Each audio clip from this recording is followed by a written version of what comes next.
With the prevalent presence of undisciplined drivers on our roads being one of the major causes not only of traffic jams and gridlocks, but more seriously preventable traffic accidents, here is now a move to require drivers of public utility vehicles and those hired by companies to undergo mandatory qualifying examinations. To provide more insights into this move, we invited on Motoring Today's Motoring Forum Congressman Gus Tambunting, representing the City of Paranaque. Good afternoon, Congressman Tambunting, and welcome to Motoring Today. Good afternoon, Butch, and to all the viewers of Motoring Today. To start with, Congressman Gus, what prompted you and your fellow members in Congress to introduce this requirement for public utility drivers, including those employed by private companies, to undergo mandatory qualifying examinations? Well, under House Bill number 1320, which I co-authored with Representative Michael Velarde, it gives importance to the riding public, especially in our PUVs. We know that they ferry a lot of passengers day in and day out, and we have to make sure that these drivers are up to date with traffic rules and regulations, and that their driving skills are at par or are within desired quality, because we know that marami dyan mga tatawag natin lakad ng mga lisensya, hindi naman sila dapat nagmamaneho ng PUVs, pero nagmamaneho sila ng PUV, at kailangan natin ng extra measure para lang masigurado na laging safe ang ating riding public.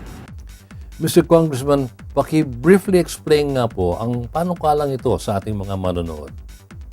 Well, if passed into law, the LTO and LTFRB are designated to come up with implementing rules and regulations. But as proposed, during renewal of their licenses, dapat dumaan sila sa isang seminar at isang pagsusuri na ang kanilang driving skills, ang kanilang eyesight, ang kanilang kamay ay pwede pa magmaneho ng isang PUV.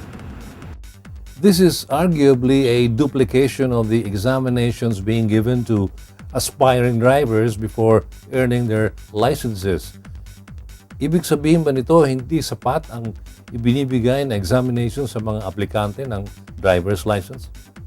No, I don't think it's really not believing the existing system, but we're just making sure that the drivers are still in the proper condition and proper frame of mind, and have still the skills sets to be able to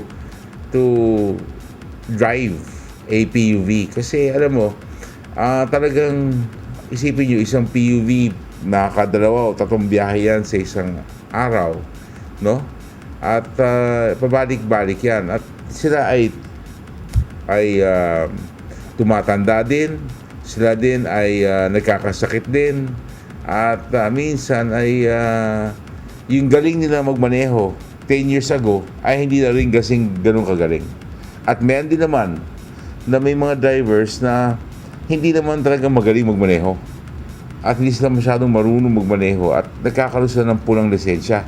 So dapat yan madodouble check yan, makikita yan pag nag-renew ng lisensya yan, kung talagang sila ay karapat-dapat magmaneho at ipagkatiwala ang buhay ng mga pasaherong sumasakay sa kanilang mga sasakyan ng pampubliko.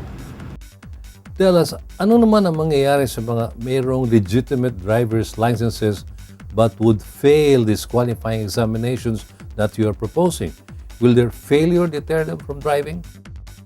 Definitely, as proposed by law, that would definitely disallow them from driving public utility vehicles to protect, again, the riding public. Reports have it that These mandatory examinations you are proposing are hinged on the approval of the emergency powers being sought by President Duterte in Congress. Ano pong mangyayari kung mabigo ang Kongreso at Senado na mabigay ang mga emergency powers na ito sa ating Pangulo? Well, it's a separate bill. It's not hinged on the emergency power or the Traffic Crisis Act, which is now the substitute bill that's being discussed in the Committee on Transportation. This bill is independent of that, and all we're saying is traffic crisis or not, emergency powers or no emergency powers, the drivers, especially of PUVs, should always be in tip-top condition and should be aware of the different traffic laws, the traffic signs, to make sure that they are equipped to ferry dozens of passengers daily to and from work, to and from school. So,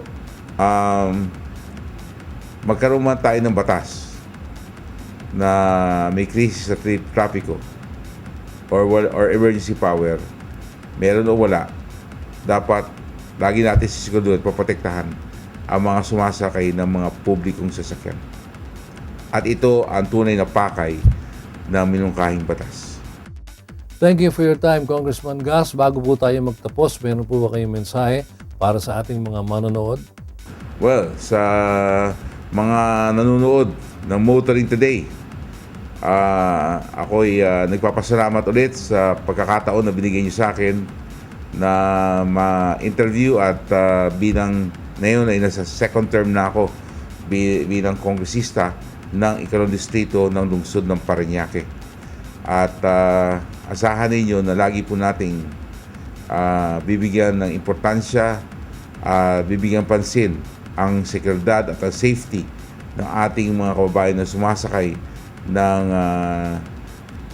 public utility vehicles, at lagi natin bibigyan ng pansin ang kanilang kaligtasan. Again, Butch, maraming salamat sa interview at mabuhay ang Motoring Today. Thank you once again, Gus. Salamat, Butch, and happy motoring! Some insights into the proposed move to have PUV drivers and those employed by companies to undergo mandatory qualifying examinations from Congressman Gus Tambunting of Paranaque City, our guest this week on Motoring Today's Motoring Forum.